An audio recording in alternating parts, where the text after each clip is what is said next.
वचन आणि क्रिया आणि आचरण जर एक नसतील तर शब्दात शक्ती येणार नाही. आधी केले मग सांगितले. रामदास स्वामी म्हणतात, मी प्रथम केले, अनुभव घेतला आणि मग आता तुम्हास सांगत आहे.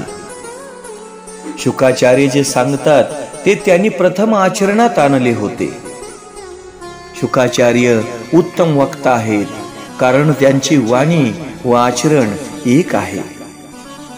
म्हणून संत तुकारामांनी म्हटले आहे, बोले तैसा चाले त्याची वंदावी पावले. अशी व्यक्ती वंदनीय असते.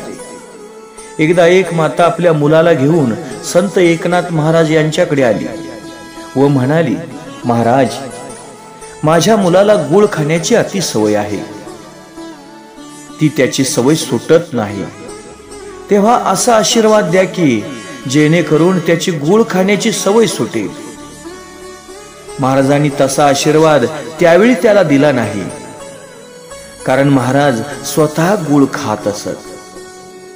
एकनाथ महाराज त्या स्त्रीला म्हणाले, काही दिवसांनी या, त्यावेळी मी निश्चितपणे आशीर्वाद देईन, आज नाही. त्यांनी स्वतः गुळखाणी सोडून दिले. मग काही दिवसांनी ती स्त्री आपल्या मुलाला घेऊन आली. महाराजांनी त्यावेळी त्याला आशीर्वाद दिला.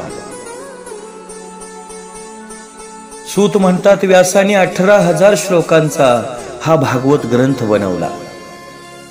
व्यासांना वाटले की माझे जीवित कार्य पूर्ण झाले. जो माझ्या भागवताचा आधार घेईल त्याला कलीचे भय राहणार नाही. पण आता व्यासांना एक चिंता वाटू लागली की मी ग्रंथ तर रचला, पण त्याचा प्रचार कोण करील? या ग्रंथात मी सर्व काही भरवून ठेवले आहे. हे भागवत प्रेमाचे शास्त्र आहे. मायेत गुंतलेला, प्रपंचात आनंद मानणारा भागवताचा प्रचार करू शकणार नाही. जन्मापासून जो मायेतून सुटला आहे, ज्याला मायेचा संसर्ग लागला नाही, तोच भरत, ऋषभदेव आणि सर्व परमहंस होत. म्हणून निर्विकारी वाचकच या ग्रंथाचा प्रचार करू शकेल. बराच विचार केल्यावर व्यासांच्या लक्षात आले की यासाठी योग्य पुरुष तर माझाच पुत्र आहे. शुकाचार्यांना रंभा देखील विचलित करू शकली नाही. स्त्रियात श्रेष्ठ तर रंभाच होय. अशी रंभा शुकाचार्यांना मोहित करण्यास आली. शुकाचार्य म्हणाले, वृथा गतम तस्य नरस्य जीवनम. शुकाचार्य म्हणतात की विषय भोगणाराचे जीवन वृथा नाही. हे रंभे, ऐक, कुणाचे जीवन वृथा आहे ते?